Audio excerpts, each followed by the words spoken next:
Olá, pessoal. Bom dia, boa tarde, boa noite. Você está no Fala Pra Camões? Eu vim fazer esse vídeo que eu tô devendo, né? Que é o vídeo de No Seu Pescoço. Por que eu tô devendo? Cara, eu também não sei, sabe? Eu comprei esse livro lá em maio de 2024. Em agosto de 2024, há exatamente um ano, eu gravei esse curso, o curso de No Seu Pescoço, soltei e tudo mais. E ainda não tinha colocado o vídeo dessa obra aqui no YouTube. E aí era um negocinho que fica ali no meu quadro de cortiça, que é o meu quadro das coisas para fazer. YouTube no seu pescoço, YouTube não preciso fazer. E não fiz a lista inteira da FUVEST e esse ficou faltando, né? E aí, hoje, quando eu fui sentar para dar uma relembrada nele, eu falei, ai, cara, eu não vou gravar isso de novo, porque de novo. Eu decidi fazer o seguinte, vou decidir aproveitar o vídeo de introdução do meu curso do No Seu Pescoço para você, né? E colocar ele aqui. Então, se você não sabe, eu tenho cursos de leitura guiada de todos os livros do vestibular. Não está pegando fogo, eu só acendi um incensinho ali, essa fumacinha, fica tranquilo, não está pegando fogo em casa, aqui no cenário, tá? Não, acendi 4, uma vez só. Fumacinha boa aí, então fique tranquilo, nada está pegando fogo aqui. Tenho cursos de leitura guiada de todos os livros do vestibular, né? Você pode comprar separadamente, por exemplo, o curso desse livro, No Seu Pescoço, em que eu vou ler o livro inteirinho com você, vou ler em voz alta, vou explicando, tá? Vou fazendo análise conjunta, juntamente com a leitura guiada, por isso que a leitura guiada eu vou te guiando, né? E eu tenho os combos, por exemplo, faço isso com todos os livros da Unicamp, todos os livros da FUVEST, que é o método bisturi, que eu chamo, né? De fazer essa leitura profunda, como um corte preciso, profundo do bisturi, enfim. E aí eu tenho, então, essa análise, essa leitura guiada com análise conjunta de todas as obras. E eu gravei esse curso lá em agosto, né? E aí a primeira aula do curso é sempre uma aula introdutória, em que eu falo um pouquinho sobre o livro. Então, falo um pouco sobre a autora, falo sobre o livro de maneira geral. E eu achei que valia a pena, ao invés de gravar tudo de novo, trazer essa minha aula lá, né, do curso e colocar aqui ela adaptada para vocês. Então, como o que eu tenho feito, né, tenho tido o costume de fazer nos últimos tempos, que é essa introdução específica à obra. Sempre te convidando, caso você queira um material mais aprofundado, a adquirir, te convidando a adquirir os meus cursos, então você consegue acessar no link aqui embaixo. Dá para você acessar só o curso da obra que você quiser, da Unicamp ou da FUVEST, né? Ou o combo com todas as obras, que aí sai mais barato, enfim. Então, eu gravei esse vídeo, vai fazer um ano, tá fazendo um ano, né? E você vai ver aí uma Ju Palermo relativamente mais magra, mas tudo bem. A vida é assim, um dia a gente tá mais magro, outro dia tá mais saudável, mais gordinha, mais feliz, no outro dia, enfim, né? Mas eu até assustei com a minha cara magra. Hashtag saudades, hashtag voltaremos um dia, hashtag não tão em breve. Então, vocês vão ver esse trecho, né, da introdução do meu curso, que eu acho que tem todas as informações que eu queria, né? Só um recado, esse livro foi escolhido, então, para ficar na lista da Unicamp por 3 anos. Ele está nos vestibulares 2026, 27 e 28, tá? Exatamente nesses 3. Agora que a Unicamp... Quando eu estava gravando esse vídeo, a gente não tinha essa informação. Hoje a gente tem que esse livro fica por 3 anos. Ele entra agora em 2020. Na verdade, ele entrou em 25 ou ele entra em... Ele entrou no vestibular... Agora eu já nem sei mais, gente. Enfim, de todo modo, ele fica para os vestibulares 26, 27 e 28. Se eu não me engano, ele está entrando agora, né? 26, 27, 28, 29 não mais, tá? É isso. São 12 contos longos, 12 longos contos. O meu curso, em que eu faço a leitura, como eu disse, completa, guiada, deste livro, ficou com 11 horas e 20 minutos. São 11 horas e 20 minutos para a introdução, leitura em voz alta, guiada, explicada de todos os contos, e o encerramento com materiais extras e tudo mais. Então, assim, é um livro longuinho, né? Vou falar sobre isso aqui, sobre o que eu acho dessa obra, sobre o que eu acho dessa escolha. Tenho uma visão um tanto quanto controversa disso, né?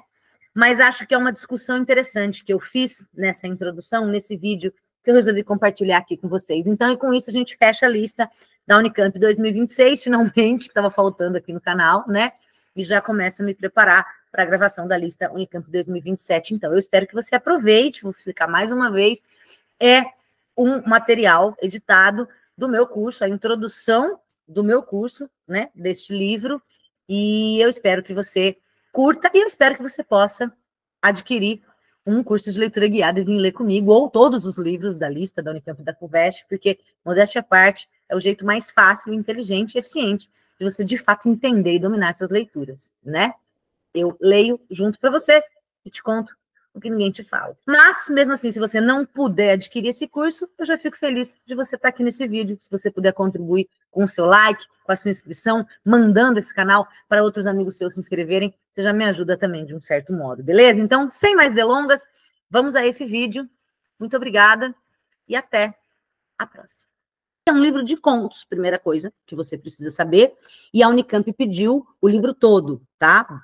Por exemplo, como acontece com Morangos Mofados, em que a Unicamp pediu somente 6 contos, aqui, no caso de No Seu Pescoço, a Unicamp pediu a leitura integral do livro No Seu Pescoço. Eu vou até confirmar essa informação, porque imagina, né, gente, a louca se preparou o livro inteiro e só precisa de alguns contos. Não, tá? Entrando aqui, ó, novas obras no site da Conveste, tá? No vestibular Unicamp 2026, a obra escolhida para integrar a lista foi No Seu Pescoço, da escritora nigeriana Chimamanda Ngozi Adichie. Se você olha aqui, vestibular 2026, onde tem lá Morangos Mofados, contos escolhidos, porque são só 6 contos do livro. Agora, No Seu Pescoço, está constando a obra completa. Então, a gente vai ler todos os contos, são 12, se não me engano. Isso, são 12 contos que a Unicamp pediu, tá? Precisava, Ju? É aquela coisa, né? Eu tô dando minha opinião aqui neste caso. Precisava dos 12 contos? Ninguém me perguntou. Eu acho que do mesmo jeito que eles fizeram com o Caio e Fernando Abreu, que escolheram 6, podiam ter escolhido metade aqui, 6, 5 contos. Porque, como vocês vão ver, algumas questões se repetem bastante aqui em muitos deles. Mas ninguém me perguntou o que eu achava. A primeira coisa, a análise da materialidade do livro. Esse livro é um livro, a edição que eu estou usando, que eu imagino que é a que todo mundo vai encontrar, é a edição da Companhia das Letras, tá? E aí o que a gente tem aqui atrás, primeiro livro de contos de Chimamanda Ngozi Adichie, premiada autora de Meio Sol Amarelo e Americana. São 2 romances, né, que ela tem, premiados. Na verdade, tem o Hibisco Roxo também, que não está constando aqui, mas este é o primeiro livro de contos dela. Não é o primeiro livro dela, é o primeiro livro de contos. Quando ela escreve isso aqui, ela já escreveu romances, já teve premiações por esses romances. E aí eu vou ler para vocês o textinho aqui da 4ª capa, porque sempre tem informações importantes para nós. Nas narrativas que compõem No Seu Pescoço, encontramos a sensibilidade de Chimamanda Ngozi Adichie, voltada para a temática da imigração. Primeira palavra importantíssima para você anotar aí, imigração.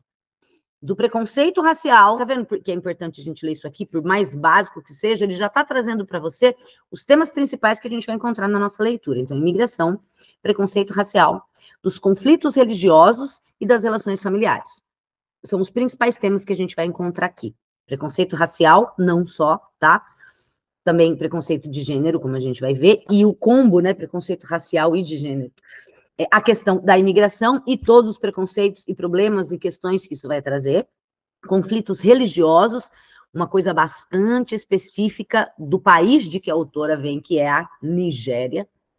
Já vou falar sobre isso. E relações familiares. Combinando técnicas de escrita convencional com experimentalismo, não acho nada muito invento a roda, mas enfim, a autora parte da perspectiva do indivíduo para atingir o universal, ao explorar os laços que ligam homens e mulheres, pais e filhos, África e Estados Unidos, também como alegoria do eu para o outro. E aqui já começa, né, a minha questão. É um livro de uma autora nigeriana, tá? Tem 2 comentários aqui na 4ª capa. Um é do The Guardian, né? A escrita de Adichie está envolvida pela crítica social e política. É uma escritora que claramente assume seu papel como porta-voz daqueles que habitam seu continente de origem. África, portanto, né? E um comentário do The New York Times. Saímos da leitura de No Seu Pescoço inspirados por sua consciência e imprevisibilidade. Aqui, no texto de orelha, segunda orelha, a gente tem uma fotinho da Chimamanda, tá? E uma pequena biografia. Chimamanda Ngozi Adichie nasceu em Enugu, na Nigéria, em 1977. Eu fui fazer as contas, gente. Na verdade, pesquisei um pouco mais, além daqui. Ela nasce em 15 de setembro de 77. Para quem interessar, é uma virginiana. Estou gravando esse curso fim de agosto, ela vai fazer aniversário em breve. Então, ela tem 46 anos aqui hoje, tá? Está viva, né? Autora viva. Sua obra foi traduzida para mais de 30 línguas e apareceu em inúmeros periódicos, como as revistas New Yorker e Granta. Além da reunião de contos No Seu Pescoço, é autora também dos romances Meio Sol Amarelo, vencedor do Orange Prize e adaptado ao cinema em 2013, Hibisco Roxo e Americana, best-seller, vencedor do National Book Critics Circle Award. Bem como dos ensaios Sejamos Todos Feministas, para educar crianças feministas, e O Perigo de uma História Única, todos publicados no Brasil pela Companhia das Letras. Você consegue perceber pelos títulos aqui dos ensaios dela, se você não conhece ou nunca ouviu falar, eu acho difícil porque ela é bastante famosa, né? Sejamos Todos Feministas, para educar crianças feministas. Então, obviamente, trata-se de uma autora feminista aqui, tá? Ponto importante com uma chave de leitura. Quando a gente estiver lendo, a gente vai entender que isso aqui está sendo escrito do ponto de vista de uma autora que é feminista, que defende os direitos iguais para homens e mulheres, tá? E aí, algumas coisinhas, então, mais básicas, tá? Que eu separei aqui para vocês, que tem a ver com a biografia da Chimamanda, tá? Porque isso vai aparecer refletido nos contos que a gente vai ler. Então, um pouquinho sobre a história dela. Como a gente já falou, ela nasceu na Nigéria em 77, e o pai dela era professor na universidade, e a mãe era secretária.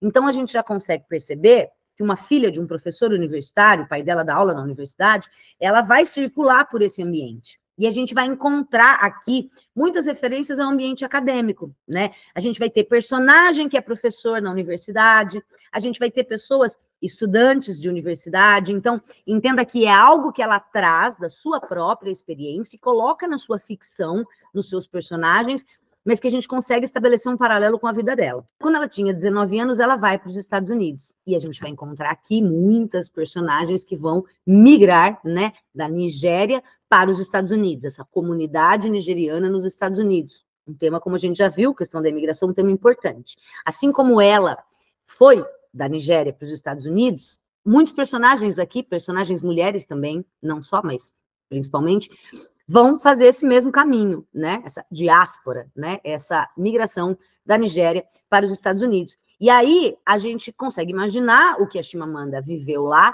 porque vai acontecer com muitos personagens aqui, tá? E aí, em 2001, só para você ter uma ideia, ela terminou a graduação em Comunicação e Ciência Política. Em 2003, ela fez um mestrado em Escrita Criativa. E em 2008, ela fez um outro mestrado em Estudos Africanos. Conseguimos começar a perceber também, por meio dessa biografia, breve biografia acadêmica dela, os interesses.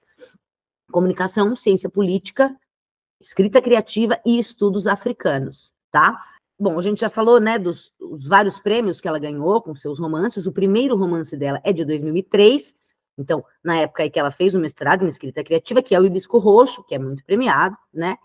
Mas o que eu acho mais interessante aqui é a gente pensar, então, nessas semelhanças entre a história da própria autora e as histórias dos personagens que ela vai colocar pra gente nesses contos, tá? No Seu Pescoço. Foi publicado pela primeira vez em 2009, mas no Brasil, a primeira tradução para o português, a primeira edição brasileira, ele é publicado no Brasil em 2017. Então, é uma obra super recente, tanto da sua publicação, né, quanto da sua chegada ao Brasil.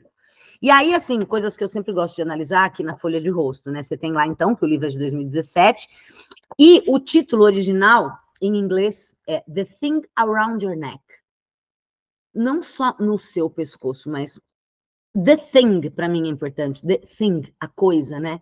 A coisa em volta do seu pescoço. Seria uma tradução mais literal. A tradutora aqui é a Júlia Romeu, e ela provavelmente teve as suas razões para traduzir The Thing Around Your Neck, por somente no seu pescoço, né? Mas tem um conto, esse No Seu Pescoço é o nome do livro, e tem um conto aqui dentro que chama No Seu Pescoço, que é o mais famoso, obviamente, do livro. Quando a gente for analisar esse conto, a gente vai ver que The Thing Around Your Neck faz muito mais sentido do que só around your neck, né? Ou no seu pescoço, tá? Mas a gente fala disso quando chegar lá.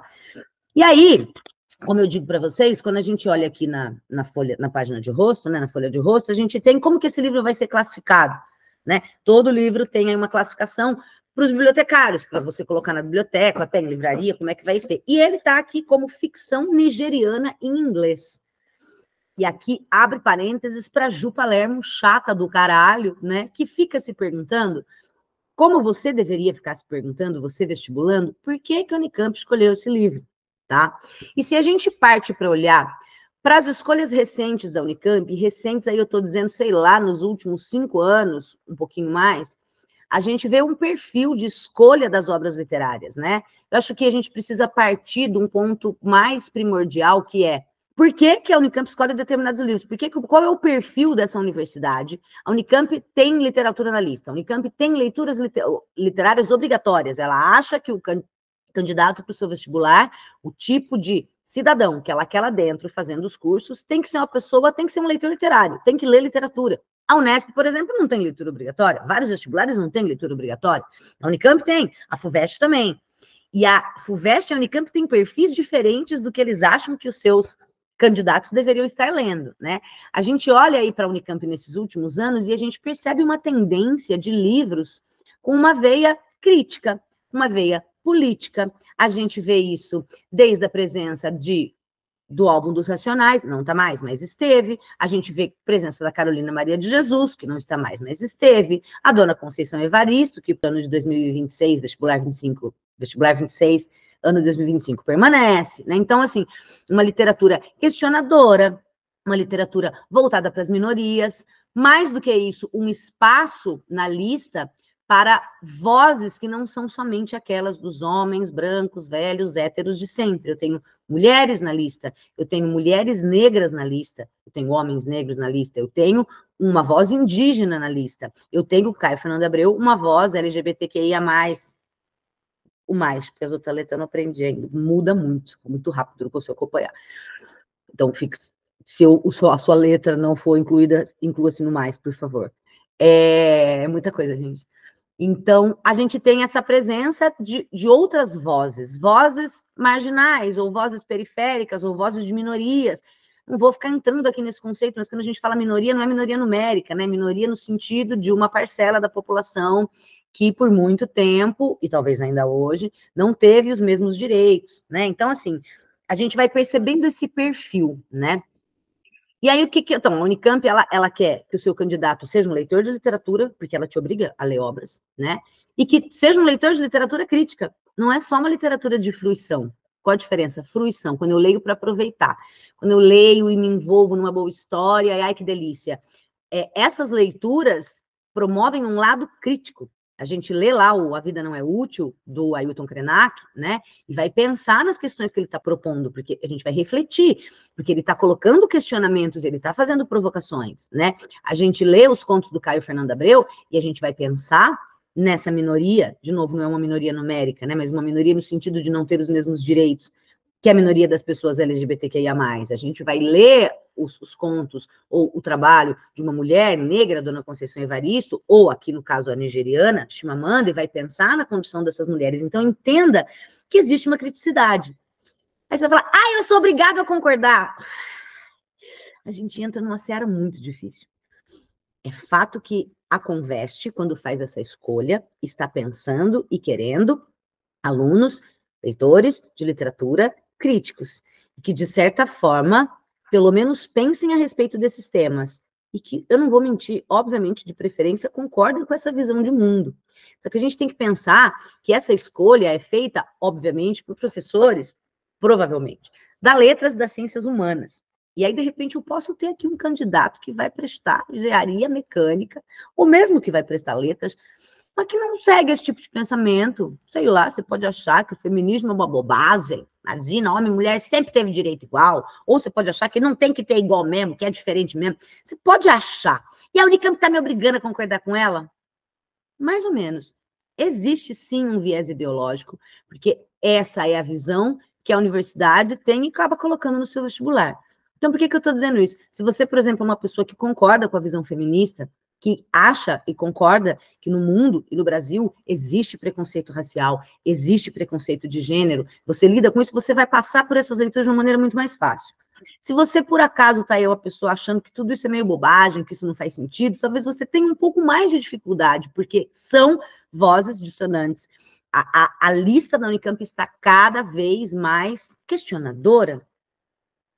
Eu diria quase panfletária, mas não é panfletária, no sentido de trazer, eu percebo muito, inclusive na elaboração das questões, que a Unicamp está muito mais preocupada, às vezes, com o tema, a importância de chamar a atenção dos seus candidatos para esses temas sociais, do que numa análise mais literária, de estratégias narrativas, de uso de linguagem. Ainda tem isso na prova, mas tem menos. Eu estou esperando, né? Você vai ver esse curso ano que vem, já vai ter acontecido, mas aqui em agosto de 2024, eu estou esperando para ver o que ela vai perguntar, por exemplo, do A Vida Não É Útil, da Ailton Krenak, né? Que é muito mais possível ela fazer uma pergunta a respeito do conteúdo discutido do que das estratégias que ele usa para discutir o conteúdo. Mas, enfim, isso aí o futuro me dirá. Você já está no futuro, você já sabe o que aconteceu. Então, essa é a primeira questão que eu queria tratar, porque assim, né? Nem todo mundo pensa igual. Se todo mundo pensasse igual, o mundo seria os panfletos que o povo brinca, né? Das propagandas da Testemunha de Jeová, aquele mundo bonito, com os tigres passeando no jardim, a cachoeira, né? As pessoas pensam de maneiras diferentes. Pode ser que você seja uma pessoa que não se atente para temas como racismo, preconceito de gênero, questões ideológicas, ou seja uma pessoa que tem um pensamento contrário ao que a maioria dos autores coloca aqui, né? E aí, gato, você tem várias opções, né? Você pode não prestar Unicamp. Você pode... porra, mas aí não ajuda. Pois é, você pode tentar entender como funciona esse pensamento e seguir essa linha, é entender o pensamento dos autores. Esses são autores que defendem essas questões, que tratam dessas questões e que falam disso. E a gente vai encontrar bastante isso aqui, tá bom? É um tema espinhoso, né? Mas eu não tenho medo de meter a mão no espinheiro, não. Quer dizer, metaforicamente, literalmente, jamais meteria minha mão no espinheiro, porque eu sou burra. Então, deixa eu ver se eu falei tudo que eu tinha para falar. Gente, meu livro é todo assim, todo marcado, todo anotado, um monte de anotação. Eu vou buscando aqui o mais importante para falar para vocês. Então, beleza? Então, já falamos temas, né? Você colocou ali imigração, preconceito racial, conflitos religiosos. Adiciona ali conflitos religiosos e políticos, tá? E a ligação entre isso, em alguns pontos a gente vai ver. Relações familiares a gente já viu. Eu quero que você coloque também diversidade e pluralidade local, um pouco dessa coisa. A África. Peraí, a África tem uma diversidade gigantesca de povos, de etnias, de culturas, de línguas, né? E a gente acaba colocando tudo num balaio só. A África. Ontem eu estava vendo no Instagram um vídeo ridículo de um cara perguntando para várias pessoas, né? Nomeie um país da África. E várias pessoas falaram, mas a África não é um país? Então, assim, existe essa visão do continente africano como se fosse tudo uma coisa só. E aqui a autora vai trazer, em alguns momentos, essa pluralidade, tá? Essa diversidade. E outro tema que eu coloquei aqui é a opressão vivida pela mulher. Especificamente, essa mulher nigeriana migrando para os Estados Unidos. E aqui fica um pouco desse meu questionamento, né? O que a Unicamp está querendo com isso? Eu tenho um incômodo por ser um livro originalmente escrito em inglês. Eu tenho uma autora nigeriana que sai da Nigéria, na África, vai para os Estados Unidos, na América do Norte, publica um livro em inglês, ela é nigeriana, publica um livro em inglês nos Estados Unidos, e nós estamos no Brasil lendo o livro traduzido. São só 9 obras na lista. É uma prova de língua portuguesa. Para mim, Juliana Palermo, se alguém me perguntasse, a lista dos livros de leitura obrigatória para a prova de literaturas de língua portuguesa deveria constar, nessa lista deveriam constar somente obras originalmente escritas em língua portuguesa e não obras traduzidas. Mas depois que a Unicamp enfiou a Alice no País das Maravilhas, abriu a porteira para a gente ter qualquer coisa. Está dizendo que esse livro é qualquer coisa? Não. Eu estou dizendo que é claro que ele vai tratar questões de preconceito, que a gente vê o espelhamento no Brasil. É claro que ele vai tratar questões de preconceito racial ou a opressão sofrida pelas mulheres, e a gente vê reflexos disso no Brasil. Mas tem uma coisa muito específica desse povo africano que vai, de vários países da África, aqui especialmente a Nigéria, mas ela vai falar de outros países também, que vão para os Estados Unidos. Você entende que é uma coisa muito específica, né? Claro que esse preconceito, como eu disse, se espelha, mas não sei. E aí eu sinto um cheiro de texto traduzido. Eu vou tentar explicar isso para você, né? Não sei. Tem construções. O texto não sou original. Ele não é originalmente escrito em português, então tem construções meio forçadas ali. Eu não sei. Eu sou muito chata, né? Você está dizendo que você acha que esse livro não devia estar na lista? Não estou dizendo que não é um livro bom. Não estou dizendo que não trata de temas relevantes. Mas eu fico pensando, eu tenho só 9 livros para você ler.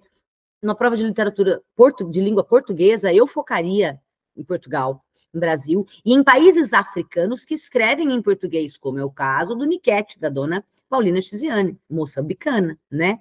Eu não sei porque a ideia de trazer uma coisa traduzida, se eu tenho países africanos produzindo literatura em língua portuguesa. Mas, enfim, de novo, ninguém me perguntou, fecho parênteses da minha reclamação aqui, tá?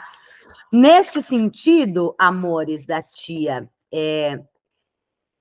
ali onde você anotou, que você anotou, né? Que eu mandei você anotar, pluralidade, diversidade, são personagens que têm também essa pluralidade, não só no que diz respeito à África, a vários países, várias culturas, mas uma diversidade nesses próprios personagens que a Chimamanda vai usar aqui para compor esse livro de maneira geral.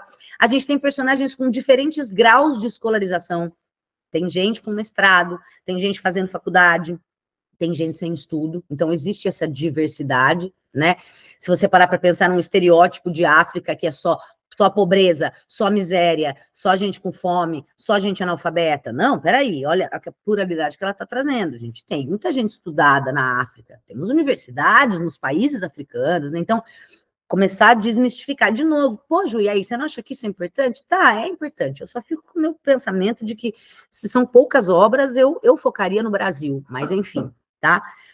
Então, não só diversidade desses personagens, dos seus graus de instrução e de escolaridade, mas também das suas condições financeiras, né? E de locais variados que eles vêm da Nigéria, tá? E, além dos ensaios, dos livros, dos romances da Chimamanda, tem um TED dela. Eu vou deixar aqui para vocês nos materiais extras. Um TED muito famoso dela, TED, sabe aquelas palestras, né? De 2009, intitulado O Perigo de uma História Única. Eu acho que isso é importante. Eu estou meio que falando e vou falar ao longo do tempo, mas justamente essa coisa da diversidade. Mas seria importante você assistir, bota aí na velocidade 1,5, tá? Para você entender um pouco quem é essa autora, o pensamento dela, do que ela está falando, tá? Resumidamente, muito resumidamente, eu sugiro que você assista ao TED, mas muito resumidamente, o que ela está dizendo é que o perigo de uma visão única. Que visão única? Essa visão única, por exemplo, sobre a África, né? Eu olhar para a África, para o continente africano, riquíssimo de histórias, de culturas, de povos, de etnias, de línguas, de países, enfim, e eu olhar para tudo isso como se fosse uma única cultura, um único povo, uma única crença. É o estereótipo do africano. E esse estereótipo do africano como um povo selvagem, como um povo atrasado, como um povo menos capaz, menos desenvolvido, como um povo exótico, né? Ai, os safaris, as savanas, os animais.